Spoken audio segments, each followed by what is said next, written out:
साईंच्या शिर्डीमध्ये नवीन वर्षाचं जल्लोषात स्वागत. वर्षाच्या पहिल्या दिवशी दर्शन घेण्यासाठी भाविकांच्या लांबच लांब रांगा. नवीन वर्षानिमित्त राज्यभरातील भाविकांनी पंढरपूरच्या विठुरायाचं दर्शन घेतलं. राज्यातील गुन्हेगारी संपू दे, बळीराजाला चांगले दिवस येऊ दे, भाविकांनी विठुरायाला साकडं घातलं. बुलढाण्यातील शेगावमध्ये संत गजानन महाराजांच्या दर्शनासाठी सकाळपासूनच भाविकांची गर्दी. लाखोंच्या संख्येनं भाविक शेगावमध्ये. तुळजाभवानी देवीची मंचकी निद्रा सुरू. अभिषेक केल्यानंतर 7 जानेवारीच्या पहाटेपर्यंत तुळजाभवानी मंचकी निद्रा घेणार. छोटा दसरा म्हणून ओळखला जाणारा शाकंभरी नवरात्र उत्सव 7 ते 14 जानेवारी दरम्यान. नवीन वर्षाच्या स्वागतासाठी रामकुंडावर सहस्त्रदीप प्रज्वलन सोहळा. गुरुवंदना, धार्मिक गायन आणि कीर्तनानं रामकुंड आणि गोदाघाटाचा परिसर दुमदुमला. गोंदियातल्या चांद सूरज गावात नवीन वर्षाच्या पहिल्या सूर्याची किरणं. महाराष्ट्राच्या पूर्वेकडील छत्तीसगड राज्याच्या सीमेलगत डोंगराच्या मधोमध चांद सूरज हे गाव. मुंबई, पुणे, गोव्यासह देशभरातील विविध शहरात नववर्षाचं जल्लोषात स्वागत. फटाक्यांची आतिषबाजी आणि केक कापून नवीन वर्षाचं स्वागत केलं. मरीन ड्राईव्ह परिसरात नववर्षाचं जल्लोषात स्वागत. सरत्या वर्षाला गुड बाय आणि नवीन वर्षाचं स्वागत करण्यासाठी मरीन ड्राईव्ह परिसरात मुंबईकरांची गर्दी. वांद्रे रिक्लेमिनेशन परिसरामध्ये नववर्षाच्या स्वागतासाठी मोठी गर्दी. जल्लोषात नवीन वर्षाचं स्वागत केलं. वसईमध्ये जल्लोषात नववर्षाचं स्वागत. वसईतील ऐतिहासिक चिमाजीअप्पा मैदान या ठिकाणी आयोजित भव्य सोहळ्याला हजारो नागरिकांची हजेरी. फटाक्यांच्या आतिषबाजीत नववर्षाचं स्वागत. मुंबईतील अंधेरीच्या कंट्री क्लबमध्ये नववर्षाचं उत्साहात स्वागत. सेलिब्रेशनसाठी कलाकार सोनाली झा आणि एजाज खान यांची उपस्थिती. पुणेकरांकडून नवीन वर्षाचं जल्लोषात स्वागत. पुणेकरांकडून फटाक्यांची जोरदार आतिषबाजी. मुख्यमंत्री देवेंद्र फडणवीसांकडून 2024 वर्षातील आठवणींना उजाळा देणारी खास पोस्ट शेअर. 2024 मध्ये जनतेनं भरभरून प्रेम दिलं. आता 2025 मध्ये आणखी जोमानं काम करू, फडणवीसांची एक्सपोज. मुख्यमंत्री देवेंद्र फडणवीस आज गडचिरोली दौऱ्यावर. गडचिरोलीतील विविध कार्यक्रमाला मुख्यमंत्री उपस्थिती लावणार. गडचिरोलीचं पालकमंत्री व्हायला आवडेल. मुख्यमंत्र्यांच्या या वक्तव्यानंतर दौऱ्याला विशेष महत्त्व. उपमुख्यमंत्री अजित पवारांनी नववर्षाच्या जनतेला शुभेच्छा दिल्या. नवीन वर्षात राज्याला सर्वांगीण विकासाच्या आणि प्रगतीच्या वाटेवर नेणार असल्याचा अजित पवारांचा संकल्प. बीडमधील सरपंच हत्या प्रकरणावर महत्त्वपूर्ण सुनावणी. शरण आलेल्या वाल्मिक कराडला 14 दिवसांची सीआयडी कोठडी. दोषी आढळल्यास कोणतीही शिक्षा भोगण्यास तयार. स्वतःचा व्हिडिओ शेअर केल्यानंतर वाल्मिक कराड पोलिसांना शरण. पुरावे नष्ट झाल्यानंतर वाल्मिक कराडनं सरेंडर केलं का? विजय वडेट्टीवारांचा सवाल. या प्रकरणाची चौकशी पोलीस किंवा सीआयडी करू शकत नाही. उच्च न्यायालयाच्या न्यायाधीशांनी चौकशी केली पाहिजे. वडेट्टीवारांची एक्सपोज. अजित पवार धनंजय मुंडेंना संरक्षण का देत आहेत? संभाजीराजेंचा सवाल.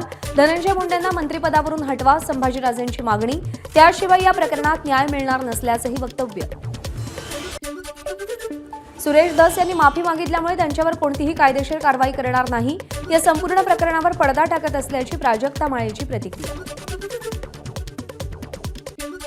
महाराष्ट्र एटीएसनं मुंबईमध्ये अनधिकृतरित्या राहत असलेल्या बांगलादेशींविरोधात कारवाई केली. गेल्या 4 दिवसात मुंबईच्या विक्रोळी, नाशिक, अकोला, नांदेड आणि औरंगाबादमध्ये छत्रपती संभाजीनगरमध्ये राहणाऱ्या 9 बांगलादेशींना अटक केली. मुख्यमंत्री फडणवीसांकडून पुढील 100 दिवसांच्या कामाचा आढावा. परिवहन, सांस्कृतिक कार्य, ग्रामविकास, अन्न नागरी पुरवठा, ग्राहक संरक्षण विभागांना कामाबाबत सूचना.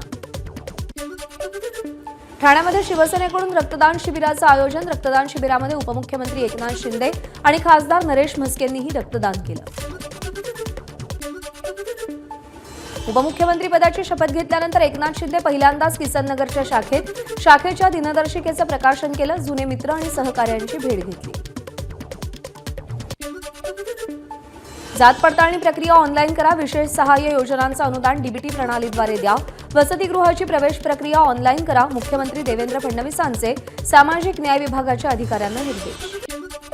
राज्यातील शिक्षण पद्धतीत बदल करण्याच्या दृष्टीने सरकारकडून हालचाली सुरू.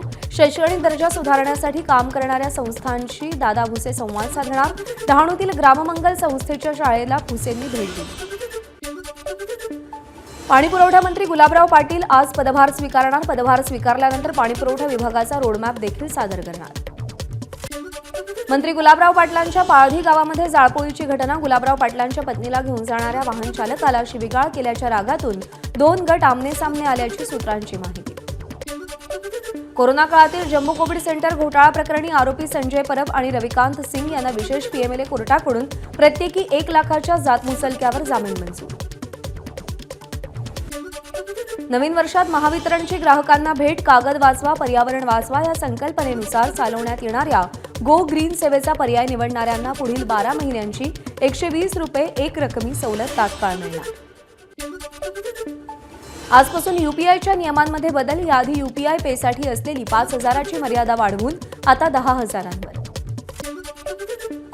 नवीन वर्षात करदात्यांना जीएसटी वाढीला सामोरं जावं लागणार. जीएसटी पोर्टलचा वापर करणाऱ्या सगळ्या करदात्यांसाठी हळूहळू हा नियम लागू होणार. याआधी वार्षिक उलाढाल 2 कोटींहून अधिक असलेल्या व्यवसायांनाच हा नियम लागू होता. आजपासून फिक्स्ड डिपॉझिटच्या नियमात बदल होणार. बँकिंग, वित्तीय कंपन्या आणि हाऊसिंग फायनान्स कंपन्यांसाठी मुदत ठेवींशी संबंधित नियम बदलणार. या बदलांचा सर्वसामान्य नागरिकांच्या खिशावर परिणाम होणार. नववर्षात शेतकऱ्यांसाठी मोठी बातमी. 2 लाख रुपयांपर्यंत विनाहमी कर्ज मिळणार. यापूर्वी ही मर्यादा 1,60,000 रुपये होती. यावर्षी कारच्या किमती वाढण्याची शक्यता. Maruti Suzuki, Tata Motors, Hyundai, Mahindra, Mercedes Benz, Audi आणि बीएमडब्ल्यू सारख्या लक्झरी ब्रँड वाहनांच्या किमतीमध्ये 2 ते 4% वाढ केली जाणार.